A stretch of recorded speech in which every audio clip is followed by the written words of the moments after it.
Today, on Guess What I Found Out, scientists built a living thing from a shopping list.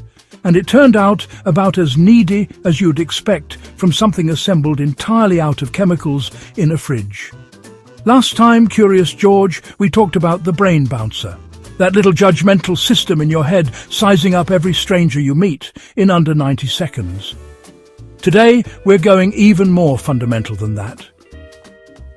Before there were brains to judge anybody, before there was anybody, there was just chemistry sitting around doing nothing in particular. This is the story of how a lab in Minnesota nudged some of that chemistry into acting suspiciously like it was alive. Subscribe now, because if a bag of enzymes can figure out how to grow and divide, you can figure out how to hit one button. Here's the setup. A synthetic biologist named Kate Adamler at the University of Minnesota has spent years trying to answer one of biology's oldest and most annoying questions. What is the minimum stuff you need to make something that behaves like life? Not borrow life. Not edit an existing bacteria down to its studs. Build it from zero, using only components made in a lab, and see if it does anything. Her team packed a tiny water droplet wrapped in a simple fatty membrane with lab-made DNA, a set of purified enzymes and enough molecular machinery to read that DNA and act on it. No borrowed cells, no shortcuts, just chemistry, assembled piece by piece, sealed inside a bubble roughly the size of, well, a very small bubble. They named the result SpudCell. Partly because the scientist leading the project didn't want it named after herself, and partly, in her words, because she's Polish and therefore mostly made of potatoes. I respect the honesty. From here on, I'm calling it the neediest houseguest in biology because, trust me, once you hear what this thing demands to survive, you'll agree the nickname is generous. Watch what happens when this thing gets hungry, because it's about to reveal something wild about what life actually requires at rock bottom. So what can this little blob actually do? Well, it feeds, it grows, it copies its own genetic code. And it divides into two daughter cells, which is the part that had stumped this entire field for years. Feeding worked by literally crashing into other, smaller lipid bubbles that were preloaded with nutrients, enzymes, and ribosomes the machinery cells use to build proteins. When two bubbles collide just right, their membranes fuse, and the neediest houseguest in biology gets its groceries delivered directly through the wall. Growing and copying DNA, other labs had pulled that off before. Dividing was the hold-up, because normal cells use an internal skeleton, a scaffolding of protein fibers, to physically pinch themselves in half. Nobody could recreate that from scratch. So Adamler's team didn't bother. Instead, they borrowed a trick from a completely different paper, where certain proteins crowd onto a membrane and physically bend it until it splits on its own, no skeleton required. It worked. And it is slow about all of this, which honestly tracks. At a cozy 86 degrees Fahrenheit, one full round of growing and dividing takes roughly 12 hours. For comparison, an ordinary E. coli bacterium can divide every 30 minutes, cranking out new generations, while the neediest houseguest in biology is still deciding whether it's hungry again.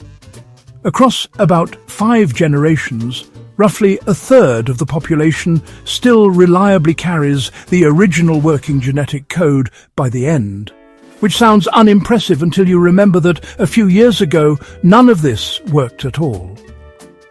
Now, before you picture something crawling out of a petri dish and demanding rent, let's be very clear about what this thing is not. It is not alive by any reasonable definition, and even the scientists behind it say so directly. It cannot make its own ribosomes. It cannot survive without a constant supply of pre-built nutrients delivered from outside. It has no immune system, no waste removal, nothing resembling self-sufficiency. Independent researchers who reviewed the work called it a staggering technical accomplishment and a watershed moment for the field, while also being very clear that this is closer to a proof of concept than a new form of life. Think of it less like they built a bacterium, and more like they built the world's first bicycle with wings, technically capable of leaving the ground, extremely far from a passenger jet. Here's a wrinkle worth sitting with for a second, Curious George, because I promised you accuracy over hype. This research has not been peer-reviewed yet. It was submitted to a major journal and rejected after at least one reviewer apparently said it wasn't real biology. The team then shared their full manuscript with journalists under an embargo before it was even posted publicly for other scientists to scrutinize, which is, well, an unusual sequence. And some researchers outside the project have openly said so. None of that means the underlying science is wrong. It does mean the traditional vetting process is still catching up to the announcement. So treat the loudest headlines with a healthy amount of patience. There's one more twist. The team tinkered with the cell's DNA to create variation between individual cells. Some grew bigger, some divided faster, and the ones with those traits ended up more common in the population over time. That's the basic shape of natural selection. But here's the catch, and it's an important one for the comments section. The genetic differences were deliberately engineered by the researchers, not generated by random mutation, because the enzyme copying the DNA is currently too accurate to make meaningful mistakes on its own. So this isn't evolution in the wild sense yet. It's evolution's opening scene, with the writers still working out how to let the characters improvise. Which of these details do you find harder to believe?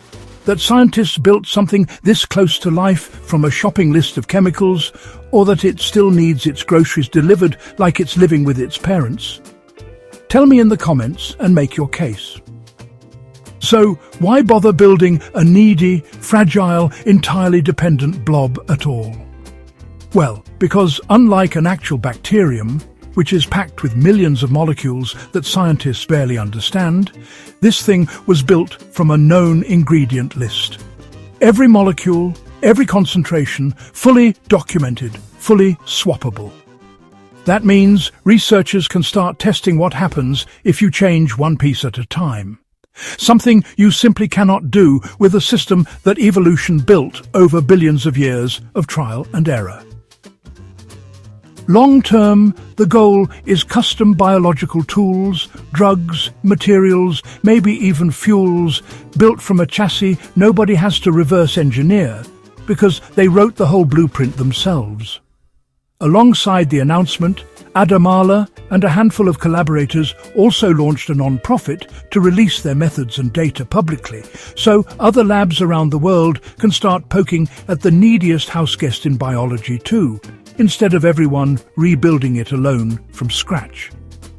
Whether that openness pays off in new medicines or new materials down the line is still an open question. But at least nobody has to reinvent this particular wheel or blob twice. If you liked wrapping your head around where the rules of biology come from, you'd probably enjoy the episode where we mapped the actual structure of the universe, back when we talked about the Galaxy Paparazzo instrument charting galaxies by the millions. Different scale, same itch. Humans trying to understand how something enormous and complicated got built out of something simple. Here's the actual takeaway. Life on Earth likely started around 4 billion years ago from non-living molecules that happened to fall into a self-sustaining loop of feeding, growing, and dividing. Nobody was there to watch it happen, and nobody fully agrees on how it happened. What this lab just did was take a real swing at recreating that leap under controlled conditions, and got further than anyone expected. Not alive or self-sufficient, but undeniably closer to that line than chemistry has ever gotten before. Hit like, hit subscribe, and stick around for the next time biology decides to blur a line that used to feel obvious. See you there, Curious George.